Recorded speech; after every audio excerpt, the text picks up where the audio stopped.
Hi, everyone. Welcome to another episode of Nyet, Clutter, Simplicity. I am Raff. And I'm Anastasia, and Valentine's Day is around the corner. We haven't really touched on relationships or love or Valentine's Day as a holiday on our podcast yet, so we thought, what a good opportunity. Also, please note that we have new mics. Yes. It's like we're a professional Yeah. podcast now. We sound amazing.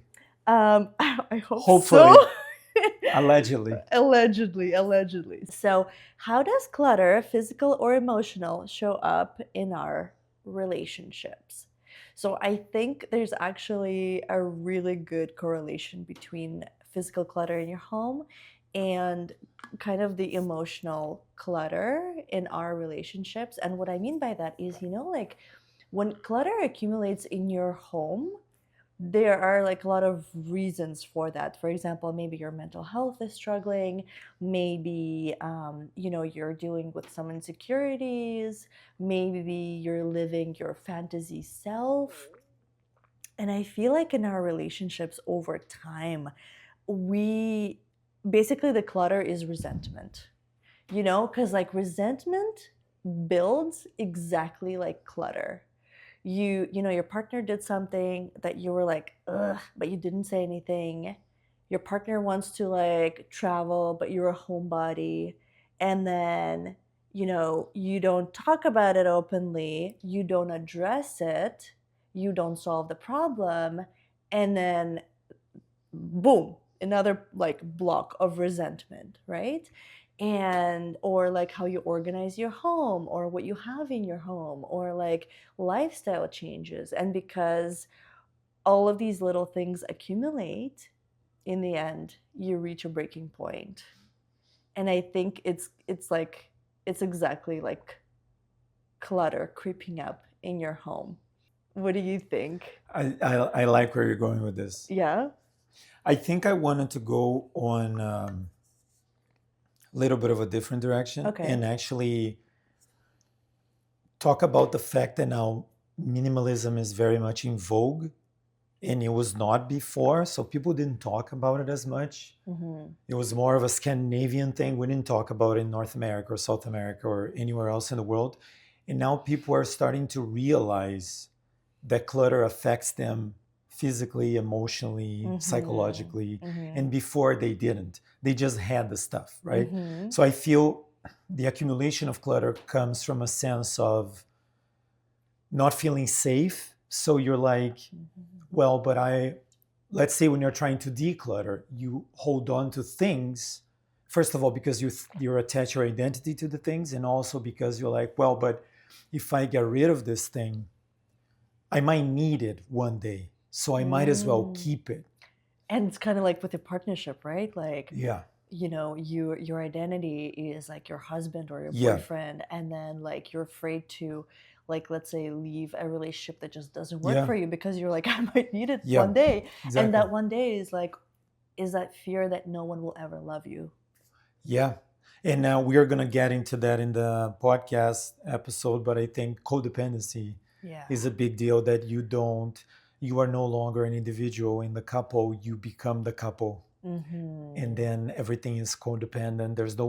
The ideal would be to have interdependent relationships. Mm-hmm. But we are, depending on the person and all the dynamics and their family background and all that, we get into this codependent relationships where there's no longer three relationships, there's only one relationship. Well, we'll talk Mm-hmm. about it in the next questions. Yeah. Yeah.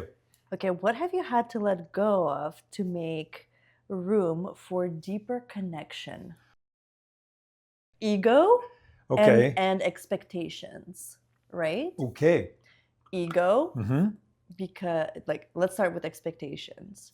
I feel like women fall into that a bit more than men, but we have all these like women and men are very different, like physiologically, like Mm-hmm. you know uh, and that translates into our mental state as well. So let's say like in terms of cleaning or organizing life or priorities, we just have a bit of a different, we're coming from a place of nurturing, and so it's just a different angle.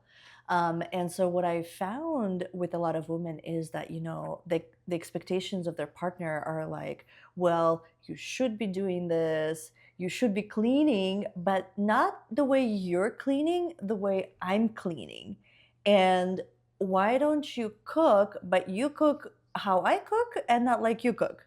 And that's very toxic, and people should let go of that. Mhm. If your husband is cleaning the floor, like they just, he's cleaning the floor in the best way he possibly can.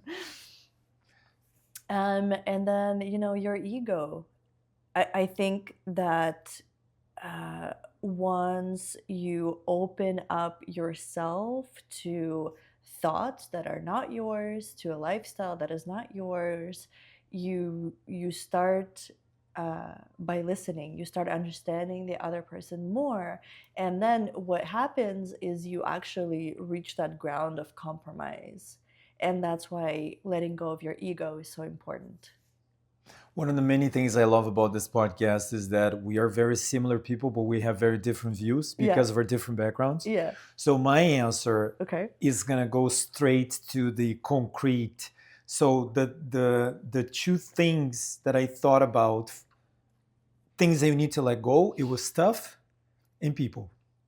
Mm-hmm. So letting go of your belongings and decluttering and being more mindful and intentional about what you have, not only what you buy, because you already have the stuff, right? Uh-huh. When you are decluttering and starting on the minimalism journey, usually it's because you have too much stuff. So it's not just about, oh, let's stop buying things. So what are you going to do with all the stuff you actually have? Yeah. So managing the stuff you have, the more you edit your belongings, the better I feel like life is, because everything is simpler, it's easier to manage. And people is the same thing. If you have too many people in your life, you're going to struggle to manage those relationships. I would rather have less people in my life, but Yeah. I am more dedicated to those relationships, right? Yeah. The circle of friendships is Yeah. tighter, Yeah. but it's closer Yeah. because there's less people. Yeah, I feel like you and I are very similar in that sense. I feel like when we like find that connection and the person enters our life, we're like, oh yeah, this is my person for life now. What boundaries are essential for keeping love from feeling overwhelming? In my opinion, just we touched that on the previous answer, the codependency thing. So I believe that just the fact that you establish boundaries already helps. It doesn't Yes. matter what boundary it is. You Yeah. you have to establish boundaries. You have to learn how to say no to your partner. I don't want to do this. I don't want to go there. I don't want to see these people Yeah. because of this, and that. Is nothing against you, but I need to kind of. The Jay Shetty in his book Eight Rules of Love, he talks about when you're in a couple, you have three relationships. You have your relationship with yourself, your partner's relationship with themselves, and then you have the couple relationship. And you have to try to manage all three things if you want to have an interdependent relationship, which is the ideal type of relationship you should have with another person. Okay, so talk about like define interdependent relationship. So interdependent people, they exist as themselves, as individuals, but they are in a committed relationship. So both people are moving forward, and you can be the master of something and the other person is the student in some areas, and then the other person is the master, the first person is the student. Yeah. So it's a dynamic that everyone is teaching and learning from each other all the time, but you don't depend on the other person to do something. Oh, I don't want to go to this place and have ice cream. I'm going to wait for my partner to go with me, and then I wouldn't go. And then my partner would say, oh, I don't want to go there. So then I didn't do something that I wanted to do because I was waiting for us to do it. So it's a balance act, like every relationship. Yeah. There's compromise and all of that. Yeah. But I feel like the boundaries, saying no, I think to me is the biggest boundary. I think I'm going to touch on what you said in the beginning. So I think like being your own person, having your own hobbies, having your own life that is very welcoming to your partner as well. Like just so much more respect is built, because if I just complied to what my husband wanted to do, he would have a really good life probably, but in the end, I think, you know, it would be quite boring and like one directional, right? But if he has a lot to offer because he has different hobbies and an interesting job that I don't really understand, right? And then like I have an interesting job that he doesn't understand, and I have hobbies, and like we like our just our conversations are different, right? Because like Exactly. we're always learning something, we're always trying to understand something, and mental stimulation for me personally is very important. I know that it's not important for a lot of people actually. They seek something else, like they just maybe seek comfort or something else, right? But like to me, intellectual stimulation is very important in a relationship. And so, yeah, that's where I'm coming from in terms of like be your own person, have your own hobbies, see your own girlfriends or, your guy friends, like have that. I completely agree with you. And another thing that Jay Shetty says in his book is that you should have a calendar where you have days that you are by yourself. So personal Mm. space is very important. Mm-hmm, mm-hmm. To be happy with yourself in solitude is once you love yourself and you're happy with yourself in solitude, then you are ready to love someone else.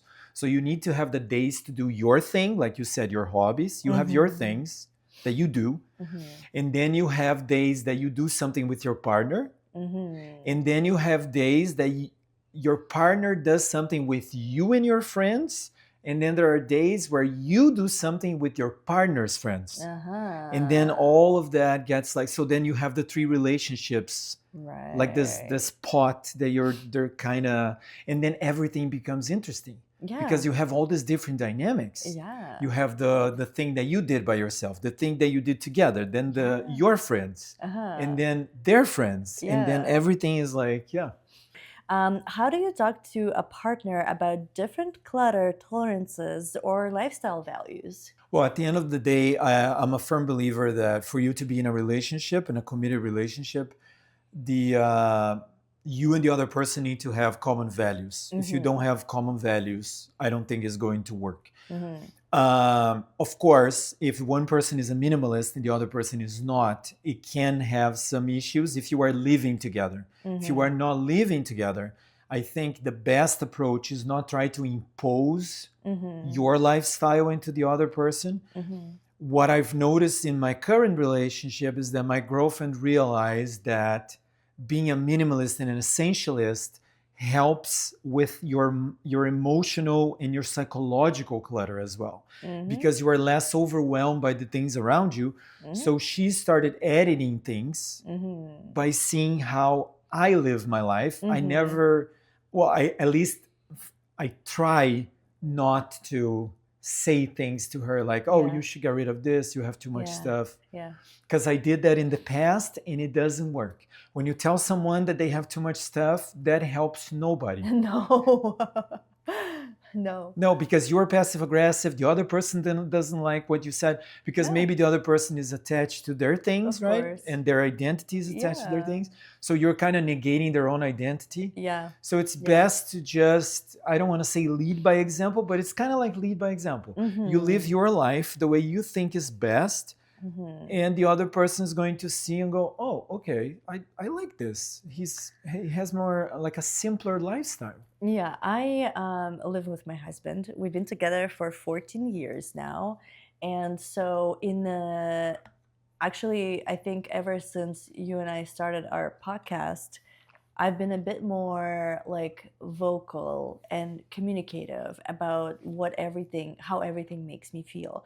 Because before it was like kind of quiet curation and, um, kind of decluttering pockets that kind of came out of nowhere for him, right?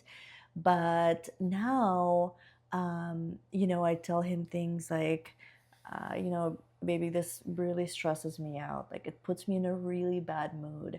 I really would love to not feel like this is a storage space. I really want this to feel like a home. I want to feel light. I want to feel stress free. Like, I just basically tell him about how I feel. And sometimes he goes back to me and he's like, well, but this is and he names like a function, right, versus a feeling. And I'm like, yes, but we haven't used it in like 3 or 6 months or a year or more than that, and it's, taking up a lot of our space. And I would like to put something else in there, like to kind of open up, like, let's say our living area or something like that. And then I back again to my emotions, because at the end of the day, like, yeah, like it's all physical stuff, but it comes back to how it makes you feel. It's interesting that going back to the previous question, you establish boundaries. Yeah. And now he's like much more open to decluttering things. He understands. Like, I think he like puts a little bit more thought into the Hmm. stuff that we have versus before. I don't think he like really thought about like the emotional toll that things Yeah. play, right? I'm doing a crash course now because I'm helping my family declutter some items Yeah. from afar now. I was there and now I'm Yeah. here. So it's every day, every call that we make, they tell me about the things. They send Uh-huh. me photos. They're sharing Uh-huh. their decluttering journey with me, Mm-hmm. and it's like a crash. Sometimes I make mistakes. I say the wrong things, and then I Mm-hmm. regret it, and then I say I'm sorry. I shouldn't have said that. Yeah. What's your favorite thing to Okay, so now let's talk a little bit about Valentine's Yeah. Day, which we kind of mentioned in the beginning. So Valentine's Day is coming up. There's again a ton of pressure to do something or to buy something, blah blah blah blah blah. Now, none of those things make us happy, for example. So let's talk about, what's your favorite thing to do to show love for someone? You know how much I love my band T-shirts. Yeah. Every T-shirt I have has meaning to me. So Okay. this is my current favorite thing. Okay. My current favorite thing is showing my family and my girlfriend shirts that mean something to us. So with my family, we're all big Formula One fans. We're all McLaren fans Right. because of Ayrton Senna, the GOAT. Yeah. And so all of us now have McLaren T-shirts, and they all match. Mm. So we're gonna try to watch a race together, the three of us with the shirts. So that's Yeah. me showing. It is a physical thing, and I am a Yeah. minimalist, but it Yeah. shows my love because we have that in common. With my girlfriend, we have some specific dates of things that happen in our relationship. I Mm-hmm. met her online, Mm-hmm. and the day that I met her, I was watching Metallica in Toronto. So I bought this T-shirt. So I wanted to wear it today to show her that I'm thinking of her. So Oh, this is the cute. day that we met. So Oh. this is the shirt. And I also have another shirt of the day we officially started dating. Oh, So sometimes I will wear wow. that shirt, Yeah. and then she will look and say, "Oh, that's our Yeah. shirt." So we're on the same Oh. kind of vibe, yeah. Another thing, so that would be my second favorite thing, is to do experiences. So Mm-hmm. I love to travel, Yeah. and I try to save money. I know Mm-hmm. we talked about in previous episode. We're going to talk about finances in a future episode. I'm always trying to build a war chest for the next trip, Mm-hmm. and then when I am with my family and my girlfriend, I try to pay for a one night of hotel or pay for dinner, like an experience. I Mm-hmm. go, no, this is gonna be on me. I've been saving money all these months for Yeah. this. Mine is knowing my loved ones' love languages, Mm-hmm. right? I've learned that the hard way. So I'm very cognizant of that always. Like, that includes like my sister and my dad and my mom and my husband and like even my friends, right? So I'm always like, okay, like, just an extra hug, for my husband, or an extra something small that I see that's like mostly consumable for my sister or something like that, right? But with my husband, it's more like, um, he identifies some gaps in his life or some problems that he's trying to solve, and then he kind of lingers, like he just kind of moves on with his life. But then I remember them and then I solve them. Like, he was complaining about like his back, and then comfortable chair he had for work for quite a while. So I just bought him like a really nice office chair, right? Or like he was talking about how he doesn't have like these specific bands for the specific thing. So I got him the bands. Again, yeah, very physical, physical items, but things like that. So I try to listen carefully to what people are telling me, to what their kind of needs are or wants are, and I try to address that. Now, I do want to say that if the person didn't identify something as a problem or an issue, you shouldn't be going ahead and solving it for them. Again, learned it the hard way. Hopefully, not with my loved ones, but there was a moment where a person that was quite close to me, like there was visibly an issue, and I thought that maybe they didn't have time to solve it, so I solved it for them, and they were very upset because they didn't identify it as a problem verbally or in any other way, and by me addressing it, they felt really exposed, and they felt like, I made it an issue. They didn't see it as an issue, but I made it an issue.